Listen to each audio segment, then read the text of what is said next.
কয়েকটা দিন আছে ঈদের।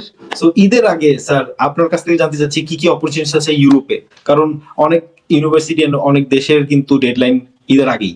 সো আমাদের কি কি করা উচিত একটু দিক নির্দেশনা দিবেন অবশ্যই স্যার। শুরুতেই আমি যেটা জানতে চাচ্ছি ইউরোপের এখন কোন ইনটেকটাতে অ্যাপ্লাই করলে আমাদের স্টুডেন্টদের জন্য উত্তম হবে এবং কোন কোন দেশ মোটামুটি অ্যাপ্লিকেশন এখন ওপেন রাখছে। Thank you sir. রাইট, তাজিম, ইউরোপের এই মুহূর্তে মোটামুটি বেশিরভাগ দেশই কিন্তু এখনো ওপেন আছে। লাইক আমরা যেটা মূলত কাজ করি, লাইক আমরা সুইডেন নিয়ে কাজ করি, সুইডেন, ফিনল্যান্ড, ডেনমার্ক নিয়ে কাজ করি।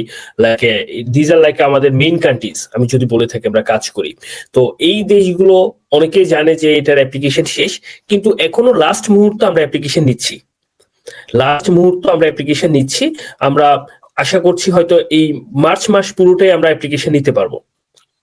ঠিক আছে, সুইডেন, ফিনল্যান্ড, ডেনমার্কের, এবং এটার পাশাপাশি অন্যান্য দেশের তো অ্যাপ্লিকেশন অন আছে এখনো সেপ্টেম্বরের জন্য। তবে লেটেস্ট এভারেজ যদি আমি বলি, এপ্রিলের মধ্যেই বেশিরভাগ জায়গায় বন্ধ হয়ে যাবে।